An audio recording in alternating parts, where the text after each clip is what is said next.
Donald Trump knows how to lead the world. Everybody said, "Oh, we're going to be, laughed at." No.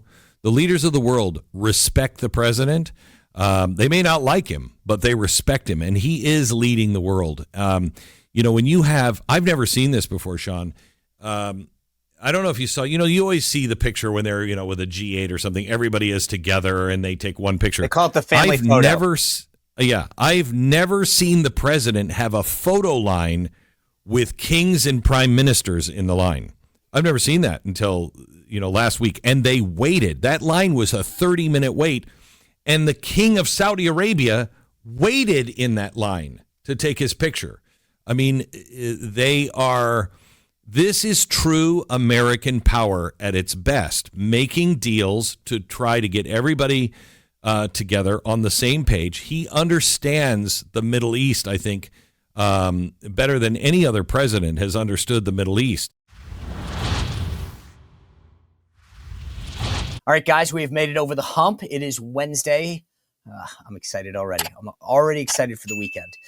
Yesterday was a special day. I was at the White House for the awarding of the Medal of Freedom to Charlie Kirk on his 32nd birthday. His wife, Erica, accepting that award on behalf of him from President Trump. The first major event happening in the new Rose Garden. It was actually really cool. I put a lot of great pictures on my Instagram story. So if you want to see what it's really like out there on the in the Rose Garden or whatever, take a look at my Instagram stories, and you'll get some great insight into that. As I mentioned, day 15 of the government shutdown. Glenn Beck and Senator Eric Schmitt of Missouri are both going to be here. I'll ask Senator Schmitt what the way forward is going to look like. Tomorrow, we've got a great panel headed your way. And then Friday, Stephen K. Bannon is back. He's going to have a lot to say, as you can imagine. And if you're listening on the audio version, thank you. It's always great to subscribe to Apple and Spotify because you never know when you're on the go, maybe you're in the car, you're working out, whatever, or you can't watch the video. That's always great. And it helps us a ton. So if you can, you're watching on the video, Rumble, YouTube, wherever, always go over. Please help us out. Go to Apple and Spotify, hit that subscribe and 5-star button. It's super helpful. Before I bring in Glenn Beck, though, I got to tell you about another great guy, another buddy of mine. You know him, Leo Grillo. He's the founder of Delta Rescue.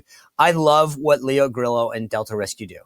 If you've been watching the show for a while, you heard me say it before, but I've rescued 4 dogs. And actually, my family has. I can't be that let's be honest. But what Leo Grillo has told me since we first met is that Delta Rescue is the world's largest no-kill sanctuary. This isn't a shelter. They're not looking to get pets moved on. No, they will take abandoned, abused, neglected, malnutrition dogs, cats, horses, you name it. It is unbelievable. There's a bunch of videos at deltarescue.org that just show you the amazing work that they do to care for these animals of all sorts for the rest of their lives in a really great way. Leo has built this up from scratch, and there's no big government grants, USAID funding, political pro-subscriptions. It's contributions like me and you that make this happen. I gave Leo Grillo and Delta Rescue a personal contribution because I love the work they do. I would ask you to go to deltarescue.org, consider a contribution yourself so that we can make this a mission worthy of support. But also at that top, you'll see the estate planning kit. If you can have an old 401k or an old stock that you could consider trading in, you might get a financial benefit now if you talk to your financial planner, but more importantly, will help make Delta Rescue an enduring mission for generations to go. But at the end of your day, when you're ready to go to sleep, join me in crushing another bag of Beam's Dream Powder. I told you guys, I've been doing the cocoa cinnamon forever, but I had ordered in one of the variety packs. I got the brownie batter, so I've been using that one. Look at that, crushed another bag of it. I use this every single night before I go to sleep. 1 scoop in some water. I circle it around, stir it around, put it in the microwave for 30 seconds because I like it warm. Some people use milk. Some people just eat it or drink it cold. I don't really care. I've done all of the above, actually. It's amazing. And the flavors are fantastic. I would drink this all day long if it didn't put you to sleep. But 30 minutes after I take that, I put my head on the pillow. I'm out. I wake up after a great night's sleep feeling rip-roaring, ready to go. That's what Beam does. It's all natural. It's got magnesium, melatonin, reishi, apigenin, L-theanine, all natural ingredients combined into one amazing, great taste. If you go to shopbeam.com/Spicer, shopbeam.com/Spicer, use code Spicer, you get 40% off. I'm telling you guys, all the flavors are amazing, but I really like the cinnamon cocoa. So go to shopbeam.com/Spicer, code word Spicer for 40% off. All right, without further ado, the host of the Glenn Beck Show and the founder of The Blaze, Mr. Glenn Beck. Glenn, great to see you yesterday in the Rose Garden. Obviously not Likewise. under the circumstances that I'd like to see you, but it was an amazing celebration of Charlie's life. It was, and it was a perfect day for it. Just as it started, the sun came out. It was supposed to rain all day yesterday, and it was just it was a glorious thing, and really appropriate, done with a lot of class and a lot of empathy and heart. It was really nice. Yeah, and it was a nice mix. I mean, I will tell you, it was pretty cool. I wasn't sure of this until the president said it. It was the first time he held an event in that new Rose Garden. And you got to tell me, because maybe I'm off. I played this at the beginning of the show. Like, as you're sitting there waiting, you and I had just passed each other, to then all of a sudden hear ABBA playing, Bonnie Tyler's Total Eclipse of the Heart. The president the president, you can tell the president this is his playlist, and all of that stuff was normal, which is weird. But then, when right before I saw the door start to open and then close again, and they turned off Bonnie Tyler and they went to a Michael Crawford song. Yes, and then a Pavarotti. Yeah, and Pavarotti. And the president has such a skill of showmanship in everything that he does. It was quite the show yesterday. The thing that was interesting to me, and you posted a picture, I feel like I kind of got cropped out, but I wasn't in it. But it was, so the thing that was interesting to me is Charlie Kirk turned 32 yesterday. Yeah. And I'm looking at this audience, and there are Titans: Glenn Beck, Bill O'Reilly, Tucker Carlson. I'll give Jesse Water Titan status for this conversation. But I'm looking, and I was like, I mean, the funeral memorial was pretty epic and amazing in its own right. But I'm looking out at frankly, let's be honest, like from a messaging standpoint, you guys are like the Titans. And Megyn Kelly was there. She should have been in that picture too. Okay. Well, okay, keep going. But my point is, I was amazed, and I continue to be amazed at the breadth and depth that a then 31-year-old had on this movement. I think what attracts people to Charlie, at least for me, is, I met him when he was 16 years old. And he said, I want to be like you. I want to do what you do. And I said, well, it's good. You have some goals, and, I'll help you any way I can. And I said, but you got to work for it. And that kid worked. And every time I saw him, he was smarter. He was wiser. He had taken more classes. He had read more books. He was buckling down. He had this ability to, not a lot of people can build the race car and drive the race car. He could at a very early age, and he got better and better and better. And, when you apply your life and every second of your life to learn more, to be better, to be a better human being, like he did, I don't think he wasted any time. At that age, you see what, just by living a good life, by doing what you're supposed to do and investing in your own intellect and your own skills, you're taken from the earth, man. Look at what the Lord can do with all of that. I mean, he was an amazing guy. 1 in a million it was like Charlie Kirk. Yeah, well put, because I agree with that. I want to ask you a question, and I hope it's not inappropriate, but you're someone that I respect and I want the opinion of.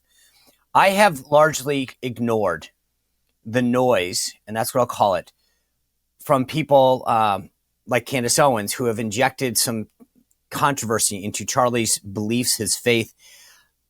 Is this something like I've ignored it because I really believe that we should honor Charlie and not get into it.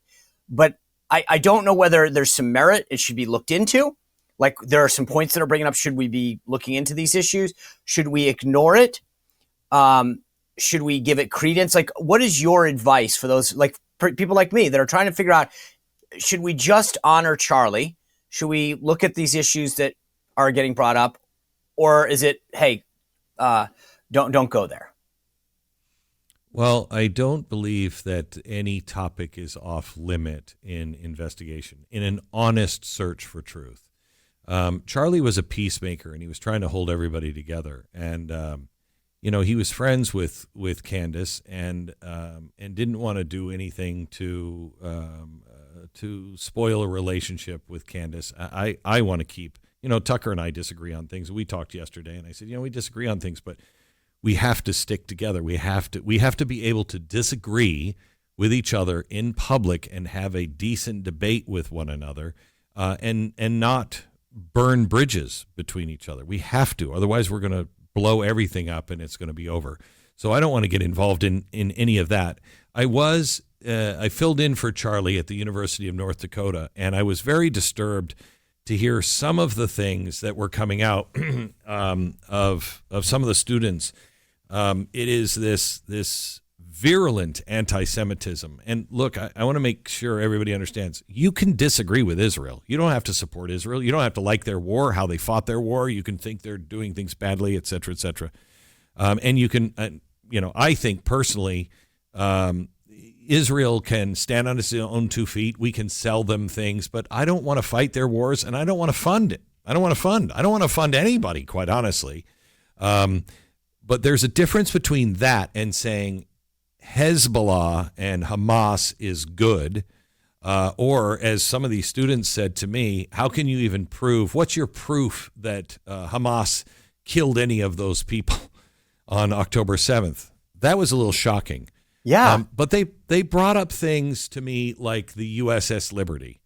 And that story. I've looked into that story. You're never going to be able to prove one way or another. I think it was fog of war, and there might have been some people that wanted to keep America out of that 6-day war. I don't know.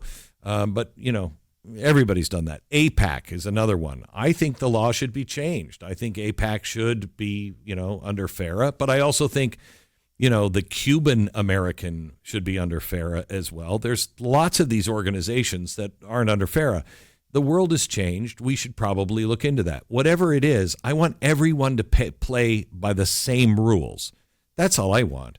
So when you're looking into these things, there's nothing wrong with looking into them and then having a reasoned conversation. My concern is people are not asking honest questions. They're not willing to hear another person's point of view. And that's when people get killed. And we have to listen to other people, and we have to ask them, how did you arrive at that? I really want to understand how you arrived at that. Because if we can learn how they're thinking, maybe we can change our thinking if we happen to be wrong, or they will change theirs. But it requires both parties to be asking honest questions. And that what that means is I'm willing to change my point of view if you bring a fact up that says, oh, wait a minute, I'm completely wrong. I misunderstood that entirely. Yeah. If you're willing to change, then that's a great thing to do. Well, I mean, that's the spirit of what Charlie did. He sat in a quad and said, come up to me if you disagree with me and let's talk. Out of curiosity, when you brought up Tucker, do you guys has there been a public break on an issue that you think has gone awry, or are you guys at a civil level where you think I can disagree? No, with we're fine. Yeah, I mean, we disagree. For years we've disagreed on different topics and everything else. But pardon me. That's fine. That's great. It's totally fine. That's the way you should be.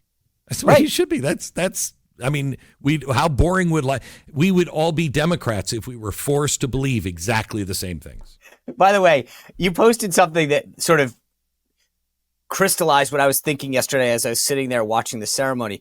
I just want to read this for people because you said, on my way to see real Donald Trump tomorrow, I'll be there for the Medal of Freedom Award for Charlie Kirk. I don't know how the man is not exhausted. I believe he has done more in 9 months than FDR in 2 terms. It would be if Congress would do their job and act. Amazing day for MAGA. The president was relaying the story yesterday about coming back and the potential. And I'm like, no.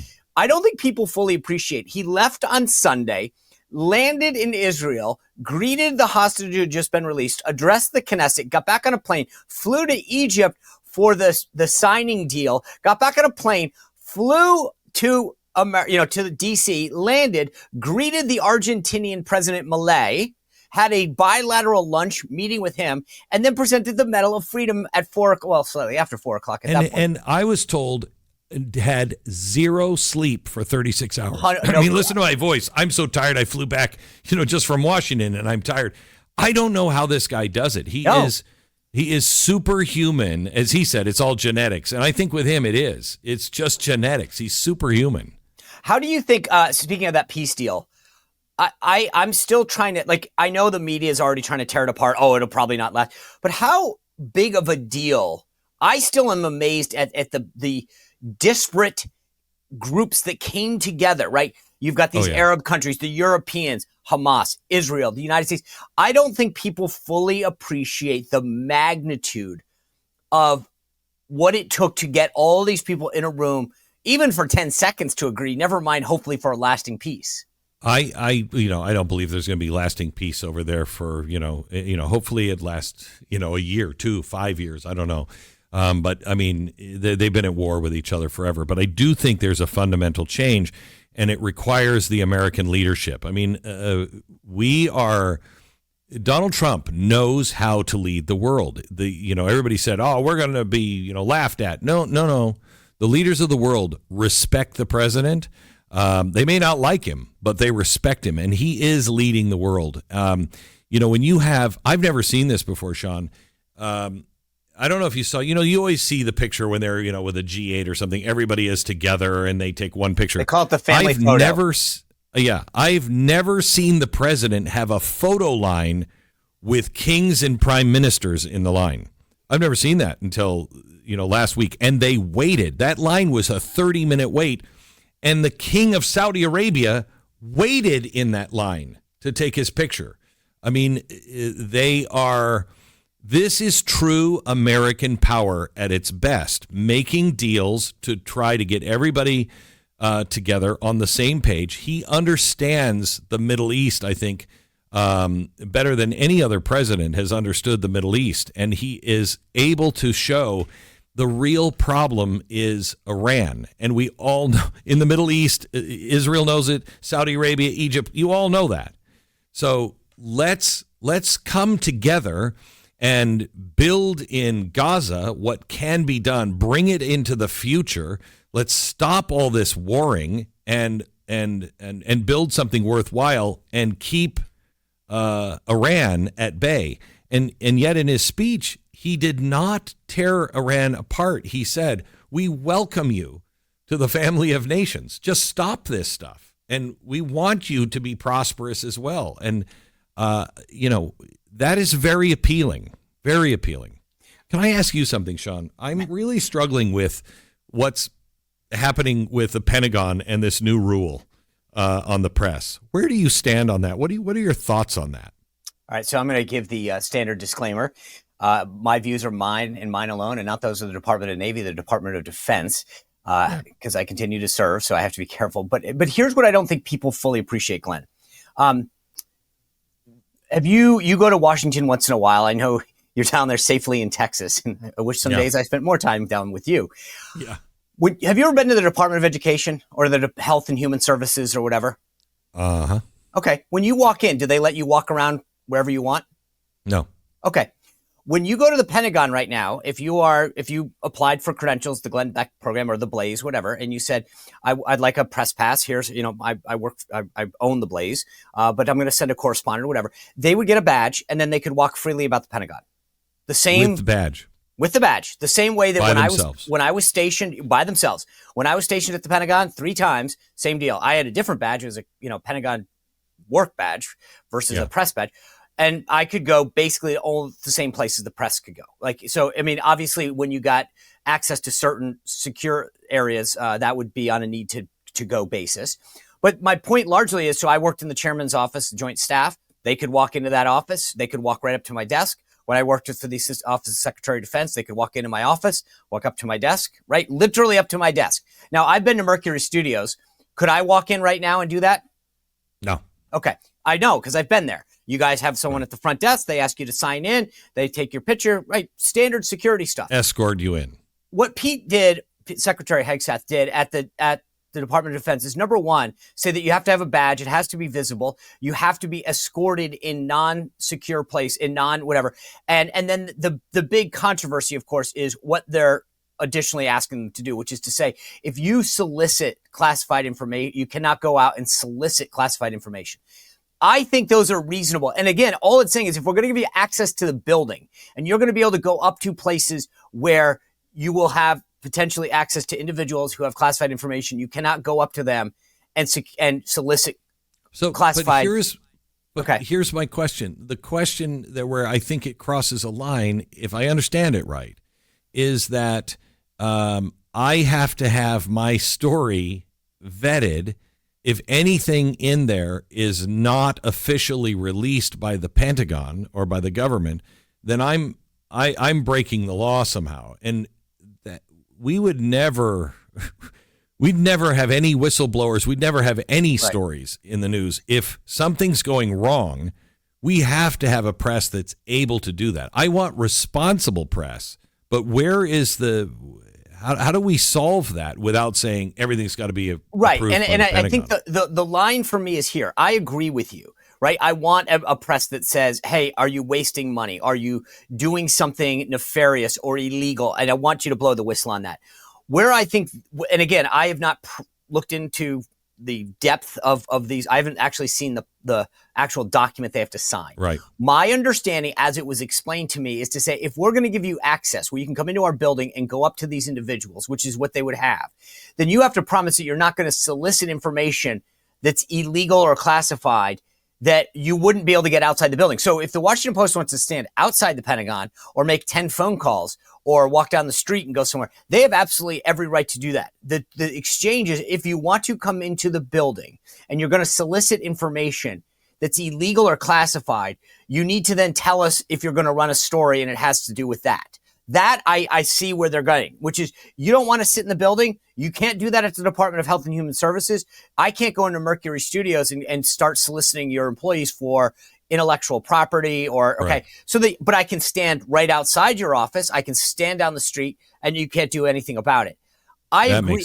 And that's where I think the line has to be, which is if we're going to allow you to come in and to get access, we have a right that you don't go use that privilege to solicit information. I agree with you, though, and I will take it upon myself now to delve a little bit further and figure out where that line is, because I agree with you. I want a healthy, skeptical press that looks at our government and says, whoa, you're crossing the line, you're hiding things, you're wasting money, you're inefficient. I'm for that.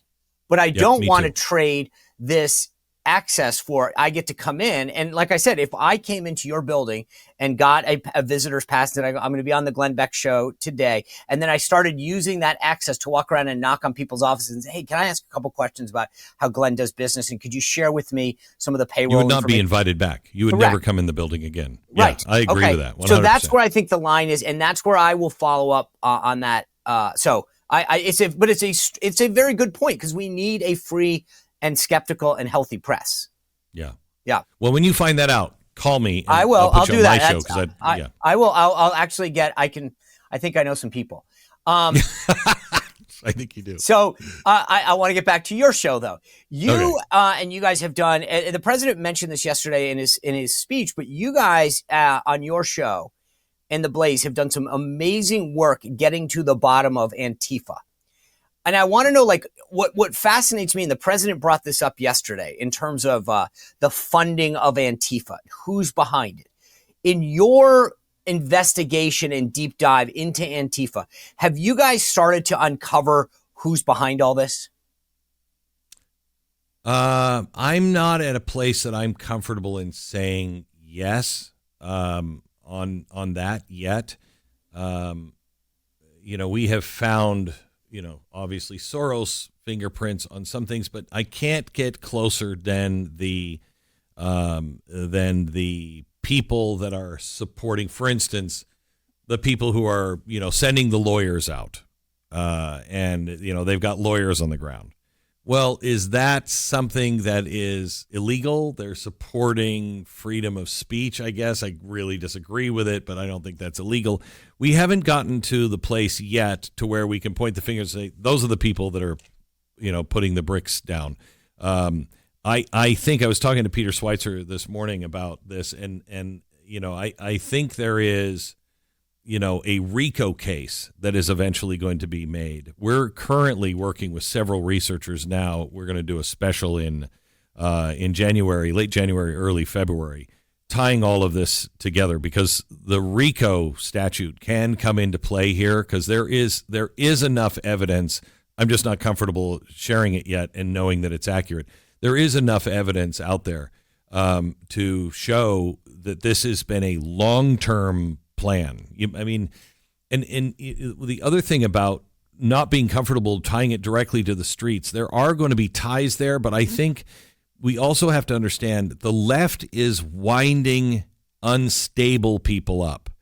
I think that's why the Antifa thing is so dangerous. These are unstable people that they are winding up, and it doesn't take a lot of money. You don't have to pay them to do this stuff. They want to do it because they become convinced, and this is all their life is. So when you have people who are living on the street and you can wind them up, that's different than somebody who is actually running Antifa. But you mentioned lawyers. Somebody's got to pay the lawyers, right? I mean, there's got to be money. That's Soros is one of those funders for the lawyers. But is that illegal, Sean? No, is that I don't illegal care. Too? No. I'm not questioning whether it's legal or illegal, right? That's a whole separate story. But I believe that what needs to be found is they're acting like this is all organic, right? And whether it's the lawyers or the tents or the signs, somebody's funding it. Now, again, to your point, right. I don't think it's illegal. It's probably covered under the First Amendment largely. But also, if you're delving into the world of campaigns, which is I want to elect or not elect an individual that's running for office, then there's a campaign finance aspect as well, potentially. But I think, but it's not even about that. This is to disrupt the business of the government. This is revolutionary, right? And that's what makes Antifa so dangerous. It's not just about electing people; it's about tearing the entire system down. 100%. And also, I believe the idea that there's this false media narrative that it's all organic. This no kings thing. Oh my God, look at all these random people just randomly gathering in cities all over the country at once for no apparent. And the narrative is it's organic. We know it's not. That's the bigger problem. It's also, this is what has been done with color revolutions. You know this better than most. Color revolutions all around the country. This is the way it's done.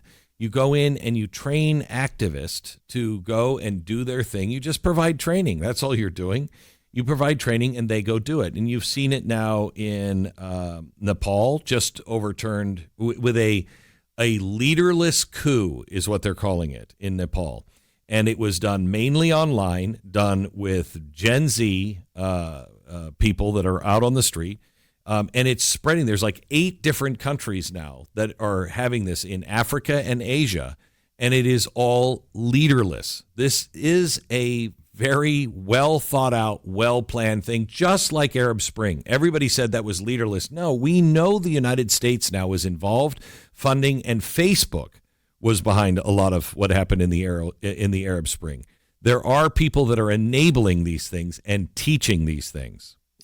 The last thing I want to ask you is an issue that I got to just give you huge kudos for bringing this up. I keep ringing the bell. I don't think our country and especially our leaders fully appreciate the existential threat that China poses militarily and economically. And on your show the other day, you put this clip out. You said there's a quiet war brewing between China and the U.S. over rare earth minerals, and we cannot lose it. 100% every day of the week. Yes, yes, yes to this. And I'm so glad that you are. You have a much bigger platform than so many people in our country. So why don't you explain why it's so important that we not lose this battle? So it's really strange. When we're talking about AI and AGI, general intelligence and artificial superintelligence, I hope we don't go there. I hope the world comes to its senses, but you still have people like Sam Altman who want to build what he calls Sam God. And they are trying to build a super intelligence. I don't think China will go there. I hope not, because they're so into control. And once you get there, you lose control. You cannot control this. But we are looking now at AI. Just the AI that we have will change the world. Our rare earth minerals, we have enough in our own country, but it's dirty to go sort through them. So we buy them for China. Why would we buy these from China? We have 80% of all rare earth minerals are coming from China, and they just cut us off. No more rare earth minerals. That's why Donald Trump was talking about Greenland when he first got in. He wants the rare earth minerals. Again, we have them, but they mine them already. It's going to take an act of God to get those things mined here all across the country and mainly in Alaska. The environmental people will not put up with it. If we don't have those, we don't make chips, we don't make guidance for any kind of defense, we don't have phones, we fall so far behind in the race. We cannot compete with technology if China controls all of that. If on top of that, China is preparing for war with Taiwan, that's not a war we can fight. We don't have the supply lines that could make it all the way to Taiwan. They will march in and they will take it. But when they take it, if we're not smart and if we haven't loaded that thing with explosives, they get the high-tech chip manufacturing that they would own all of the manufacturing for the supercomputers and for guidance systems and everything else that you can't make anywhere else in the United States. Only Taiwan is making these things like this. If they get that, again, we're completely out and we're at the mercy of China. I don't know how we're going to deal with this. I just had a guest on today, Sean, about power. We are in 2028. We will be having rolling brown and blackouts. We're at 10%. No, I'm sorry. We're at 5% of our power right now.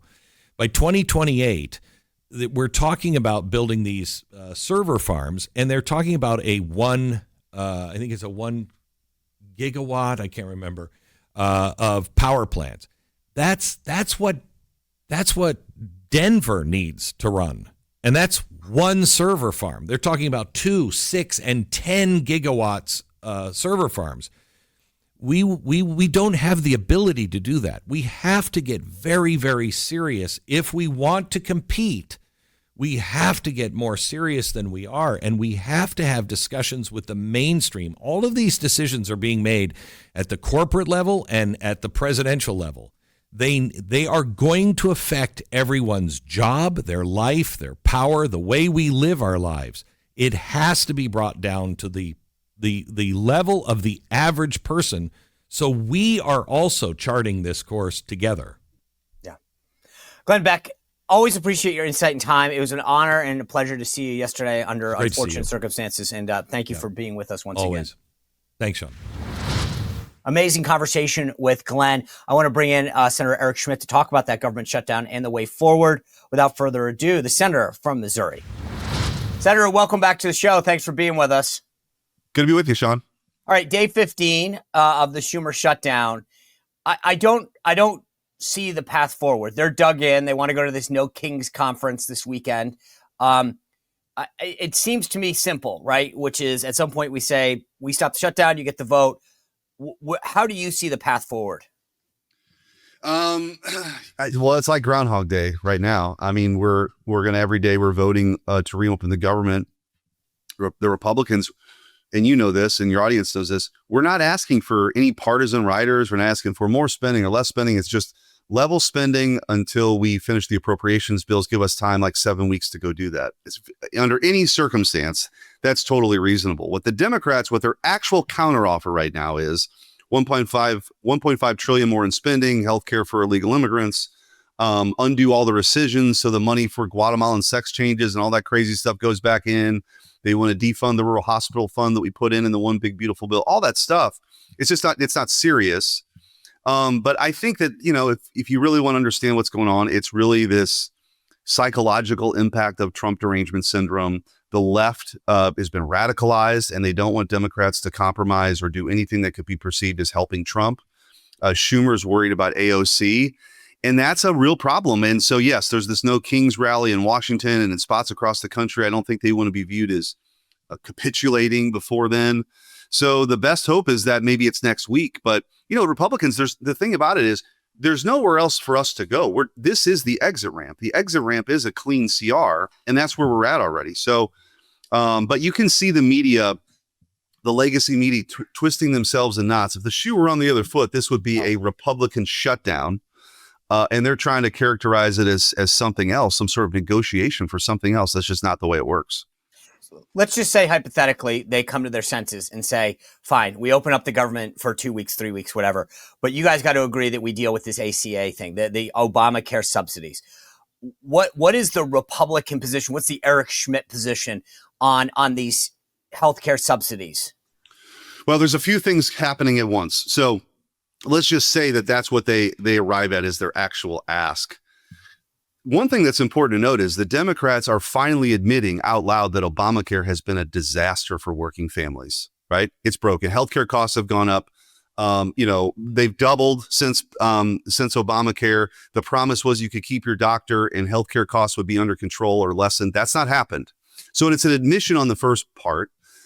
These ACA subsidies, these were temporary in nature, Sean. By the way, Democrats passed Obamacare without a Republican vote. They also passed these subsidies without a Republican vote. And when Biden was in charge and the Democrats had both chambers, it was meant to be temporary. It was during COVID.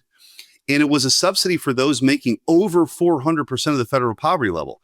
So even this subsidy, this COVID subsidy, doesn't have anything to do with people making under 400% of the federal poverty level. They're just using this as a lever to say healthcare costs might go up and Republicans are to blame. But if you really dig in, this was a temporary subsidy during COVID that was set to expire. Now, if the conversation is to have a discussion about healthcare, great. But you better be ready for some reform there, because I'm sick and tired of working families in Missouri get stuck with some, terrible bronze plan that they're paying twice as much for that they were, anything they had under an employer plan 10 years ago. So right. The Democrats, I think, are just using this as a wedge, Sean. We could have a healthcare discussion, but the problem is the minute you insert that as part of a government funding bill, there'll be no end to this stuff. And again, that's why the clean CR is always the exit ramp to get things back on track. And by the way, I would like to have a conversation about police funding. I would like to have a conversation about protecting our ICE agents. So there's a lot of priorities that we have, but I think this is more than anything. It's just a political cudgel the Democrats are wielding. So I just want to be clear on a point that you made. Like if you make more than 4 times the federal poverty level. So let's just, for hypotheticals purposes, pick $85,000. You're a cop or a firefighter in Missouri. You make 85 grand. Maybe you make 90 grand. Does this subsidy that the Dems are fighting for, would this have, actually, that's not a good example because they'll probably get their health care through. So let's just say you're a small business person in St. Louis, Missouri. You make 90 grand a year. Would this fight that Democrats want to have affect your premiums at all? Or is this just for those people? No, it's the only thing that this COVID era temporary subsidy affects is it's a subsidy for when you make over 400% of the federal poverty level. Okay. And by the way, Sean, and this is why the Democrats know that, because when you dig into the weeds here, it goes to the insurance companies. So the insurance companies are getting rich on this thing, and it's not actually lowering the healthcare costs in many examples. Now, there's no premium. If you're you don't have a premium. Now, you could have a debate. Is that a good thing that you would never have a premium? But the truth is, you have a situation where it's over 400% of the federal poverty level. It was meant to be temporary. It was set to expire. It was COVID related. Right. And about 40% of the people that are signed up. So there's a lot of fraud in here too. So these brokers will sign up people. Let's just assume that they're all real, which there's no way that's true. And then 40% of them, there's never a claim, but the insurance company still gets the government taxpayer subsidy. So this whole thing is is ripe for reform. Right. It's ripe for reform. So if you really wanted to isolate the issue, it's over 400%, 40% just goes to insurance companies. It doesn't actually go to people. There's a lot of things you could do to fix that. But they want to turn this into premiums are rising. You watch, it'll be premiums are rising. Well, premiums are rising because Obamacare sucks, right? That's why premiums are rising. It's not this temporary COVID subsidy for people making over 400% of the federal poverty level where insurance companies have gotten rich on the last few years. Right. And that's why what I think has to happen, my opinion, is we really need to isolate this argument and then say, great, open the government, maybe even it's a week at a time or something, but you've got to isolate the argument strategically because that's the fight to have. I agree with you 100% on this. This is what we have to do. Let me just talk tactically though, because the other thing that we've got to remember is there are 12 appropriations bills. None of them have passed. Okay. None of them. And that's why we are in the situation we are where no one's getting paid. Nothing's happening. I know Leader Thune is finally beginning to at least discuss starting to take on at least defense appropriations. Yeah. Do you support that? Because my view is, why not start doing this? Start the clock, force them to vote for or against our military as opposed to just the entire continuing resolution. Right. So we've passed several appropriation bills already, which, by the way, it's worth pointing out, my first 2 years in the Senate, Chuck Schumer didn't do any of that, right? No appropriations bills were ever on the floor, meaning we never had a debate about how to spend the money. He just wanted to work in a back room for an omnibus. So part of our leadership election, actually, when Mitch McConnell stepped down as leader and you had 3 people running this time, a lot of the discussion, Sean, and certainly what was important to me was, let's get back to a place where there's regular order. So individual senators from Idaho and Missouri have a say on how we spend our money, not just 4 people in the back room. So that's actually what we're doing. So we have appropriations bills we've already passed out of the Senate. We move on to appropes. If we do that in one other bill, about 90% of all the money that we can allocate will have then been allocated through, by the way, a bipartisan process, because you still need 60 votes to pass an appropriations bill. So that's why what the Democrats are doing is so irrational. It doesn't actually have anything to do with any of that. It has to do with the fact that they just want to be seen as fighting Trump and Orange Man bad and we're the resistance and all this nonsense. That's really what it's about. Because if it was about the other thing, even the Democrat appropriators would say, yeah, let's do the CR so we can get back to doing appropriations bills on the floor. But yes, this week we're going to move to put the defense appropriations bill on the floor. We'll see if the Democrats block that. That'll be a really interesting vote. I think it's on Thursday.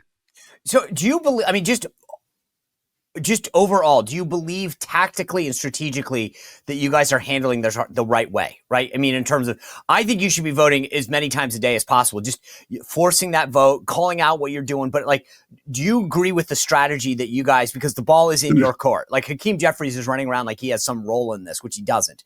It's all with you guys trying to peel off 5 more Democratic senators. Are you on board with the strategy of how this is handled? I am, because what we're doing is, now, if we were adding a bunch of stuff, Sean, you could make the argument that we're complicated, that we're holding government funding hostage for some police funding bill or whatever, right? That's not what's happening. Like, we're actually offering the one way that you get back to the Senate functioning to do appropriations bills, and not because these shutdowns are stupid. They really are. The people shouldn't be subjected to this because of September 30th. And by the way, I support structural reform. Ron Johnson has a bill to stop the government shutdown act that would say if you get to September 30th, which is the end of the fiscal year, that it's a 14-day CR that continues to renew until you have appropriations bills. So you would avoid this. So the incentive is very different then, right? The incentive is to actually continue to work on appropriations bills as opposed to this showdown nonsense, right? So I think this is not the best way to run a railroad. We ought to fix the process. But Republicans are doing the thing that has happened 13 straight times that the Democrats have actually supported. The only thing that's different here is this Trump derangement syndrome is metastasized into everything that they do. And I wish the legacy media would be more honest about that. But as you know very well from your former job, it's just they're on board with all this stuff. And they know that they want the Republicans to sort of get the blame here. But we've got a pretty clean conscience about this. We're just trying to fund the government to work on appropriations bills. Okay. I want to talk about a letter that you wrote to Marco Rubio, the Secretary of State, your former colleague there in the Senate, where you and I'll read from folks. You wrote, this is regarding Antifa. You want to designate them as a foreign terrorist organization. And you said Antifa is fundamentally an international network active in nations across the West. Its transnational black bloc structure includes organized cells in the United States, Canada, and the UK, and across continental Europe. President Trump has taken some steps about to combat Antifa. What are you proposing that's different or broader than what he's already proposed? Yeah, so my letter to Secretary Rubio was to designate them not just as a domestic terrorist organization, but an international terrorist organization. And just one example of how they are international in nature. And the talking points have gone out on the left that they're not actually an organization. It's their politics. It's not true. It's a very coordinated campaign. So in 2023, Stop Cop City in Atlanta, you had international coordination where people and money flowed from Canada and Europe to the United States. Molotov cocktails are involved. It's left-wing political violence. This isn't about speech.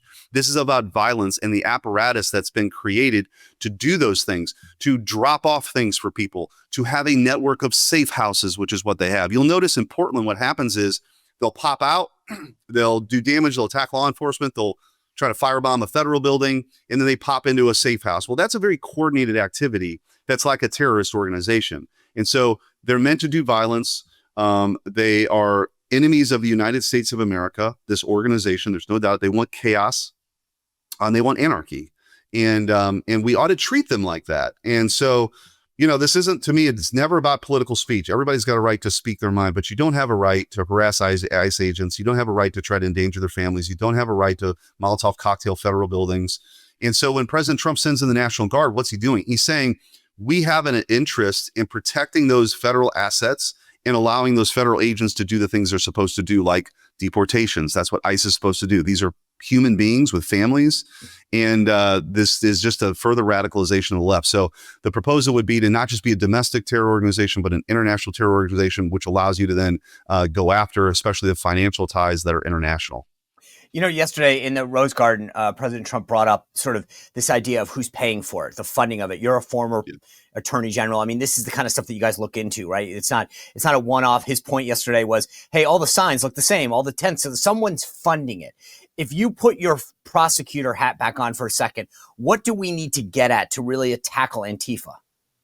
Well, I think what you need is a coordinated effort. I was actually at a book signing for my new book, How to Beat the Last Line of Defense, How to Beat the Left in Court, and New York Times bestseller, Sean. I was on your show about that. Wow, that's a big getting the New York Times to finally admit how many books you've sold is a big deal.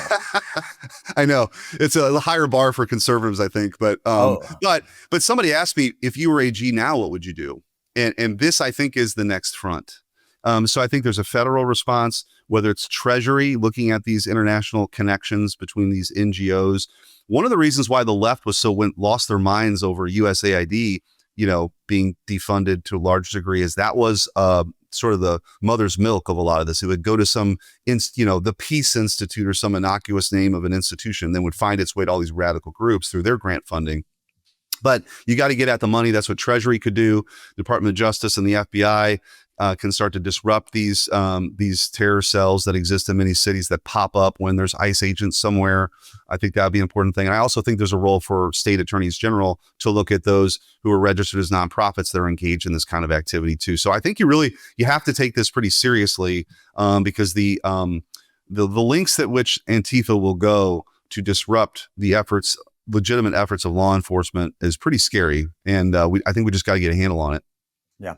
Senator, I appreciate it. Congrats on the book. It's doing well for obvious reasons because I think your message that you have in that book really resonates with folks and it's insightful. So appreciate what you're doing there on the Hill to lead this fight and then what you're doing to make sure we understand the challenges in front of us.